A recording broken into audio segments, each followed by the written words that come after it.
Hello everyone, welcome back to the channel. Today I am doing a board game in collaboration with my son.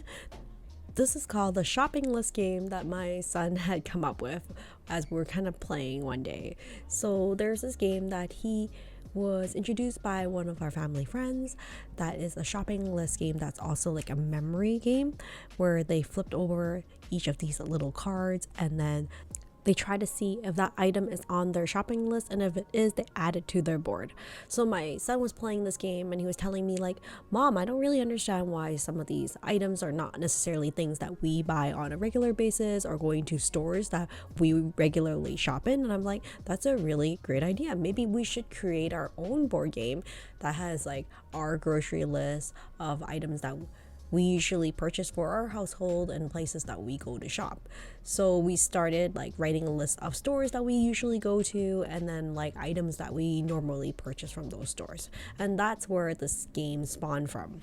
In the beginning, it was supposed to be like a quick, easy, fun game. And of course, the inner artist of me just took over and thought like, you know what, like it'll be really cool if we can make this a little bit more in depth, like make detailed drawings of each of those items and then put them on like wooden pieces that will be a little bit more durable than paper. And I just totally took off with it. Hopefully when I finish this, my kids will love it. But here is the beginning of one of the pieces, the tile pieces. So this is supposed to be a light bulb that you can pick up at your own local hardware store. So my plan is to draw each of these items in a really cute manner and then have like a 1 word or 2 word describing what the item is on the bottom. Here I got these wooden chips off online. They came in packs of like I think 40 or 30, really depends on the size. The size that I'm using is a 40 millimeter one. Of course you can get rectangular one or circular one, really up to you, but I really like the thickness of these and the size of these, so it worked out well.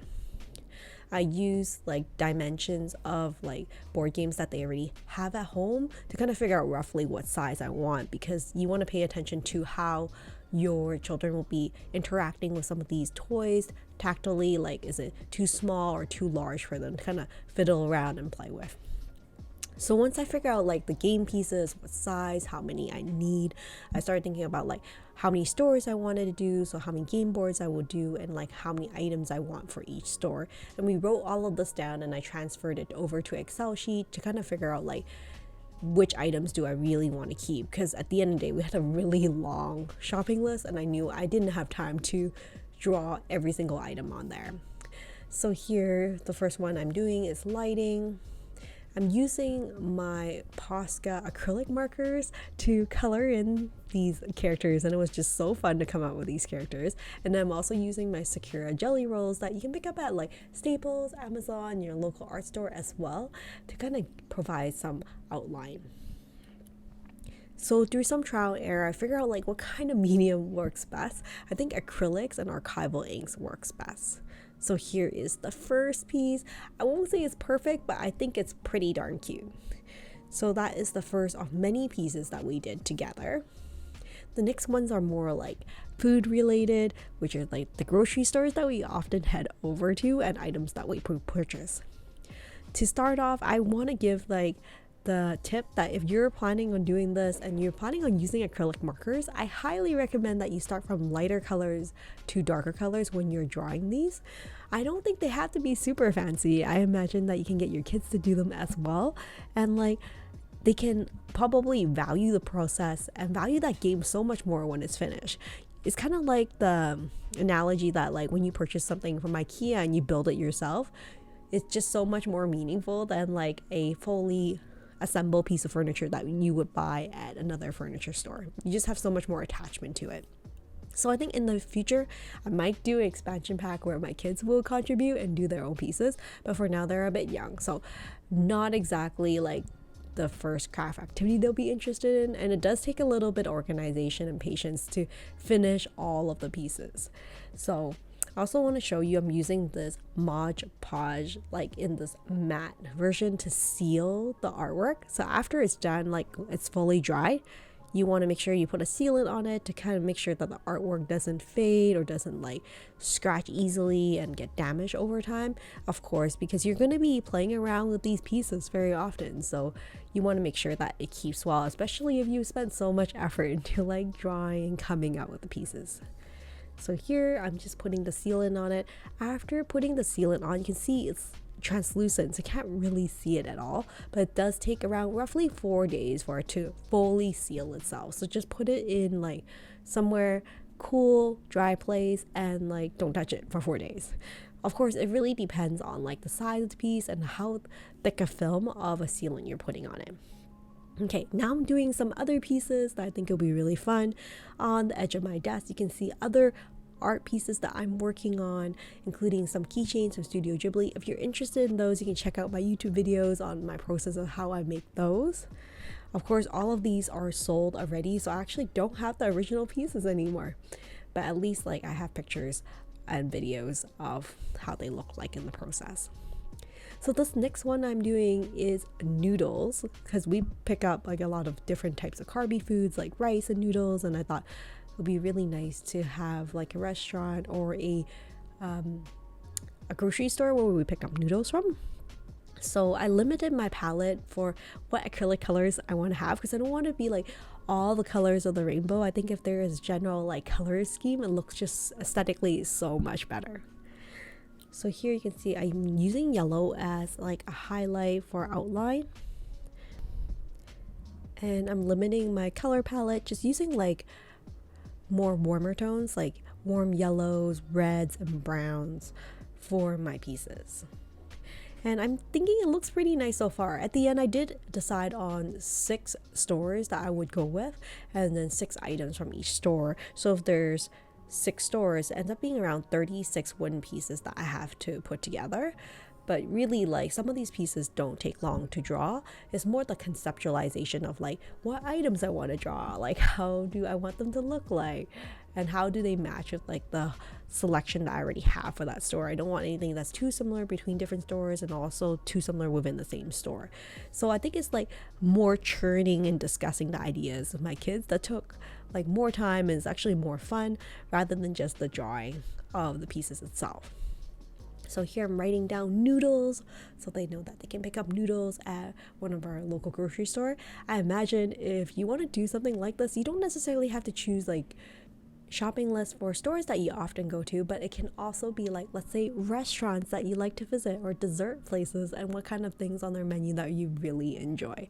So I think there's like a lot of different ways to play around with it. You can also do like countries around the world and like attractions that you might do, or like foods from that particular country. I'm actually in the middle of doing another board game on top of this, just as a side note, that is supposed to be related to like best food pairing. So I hope to produce a video showing you my process of how I put that together, because that one is a little bit different. So for this one, is targeted towards my kids. I wanted to have one like the words related to the picture itself, whereas other games I usually would just have the picture. But this one I want them to associate the word with the picture, and it's also a memory game, so like I just trying to make this as easy as they can. At the end, I do use my Sakura jelly roll to kind of add some light highlights. I think that it does make a major difference, and this is no big secret if you are regular on my channel. It's one of my go-to mixed media items that I really love. It's also one of the ones I name for my top 10 art supplies that I think is totally worth it. So if you're interested in my top 10 art supplies that I would highly recommend investing in, check out that video on my YouTube channel. So here you can see I'm almost wrapped up for this noodle piece. So you can see for a 40mm tile such as this, it takes me roughly around, I want to say like 15 minutes to 20 minutes to finish one tile. That's like after I figure out like how I want to draw this, have done a rough draft of it on paper or a sketchbook. After it dries, then I'll put the sealant on it. One thing I should mention for some of the acrylics, that you do need to give it a bit of drying time before adding the next color on, in case they kind of mix together while they're still wet. So that's just like FYI, and that's why it takes a little bit longer to do each piece, because you do need some time for each layer of paint to fully dry before you add on that next layer. So that is time that you may not have thought of accounting for, rather than just drawing the piece itself. And for me, I actually like to draw freehand, so you don't see me like sketching on top of my pieces. So if you do plan on sketching on top of your pieces before drawing it, then that will also take up extra time, and you also have to take time to erase whatever you had drafted on the top. So here, the next one I'm doing is a hot dog. And surprisingly, this is one of the pieces for the game board for Costco, because my son associates getting hot dogs at Costco. So that is the finished hot dog piece, and here is the game board for Costco itself. I got some larger pine wood boards for the board itself, and you can see I have like different stores. I have Costco, I also have like Home Depot, I also have like Opus, art supplies. So I want to give you like a quick look at some of the different stores and the different pieces I did Costco, where we pick up milk or brioche buns or yogurt or spinach. And here's how it looks like when the tiles are on the game board. This one's T&T, is like a Chinese supermarket with Vita, one of my favorite like juices and teas that I pick up from, dumplings, rice, egg tarts, and even durian. And I thought that was a really fun board, along with IKEA, where we pick up frozen yogurt, like bed frames, meatballs, and desk. And then of course this last one's from a dollar store, Dollarama. We can pick up candies and some miscellaneous products. So in total, I did a total of 6 game boards, 6 pieces each for each of the game boards, and then 36 pieces total. This is Opus, which is an art supply store close to us, and that's where we pick up like our inks, our paints, and paintbrushes. And overall, it was just so much fun to do. But I must say, if you plan on endeavoring on this project, do allocate plenty of time and don't rush yourself through it, because like part of the process is enjoying putting something like this together. Well, thank you so much for joining me on this video, on this DIY game board with my son, and hopefully I will see you next time in another video. Take care and stay creative, everyone. Bye for now.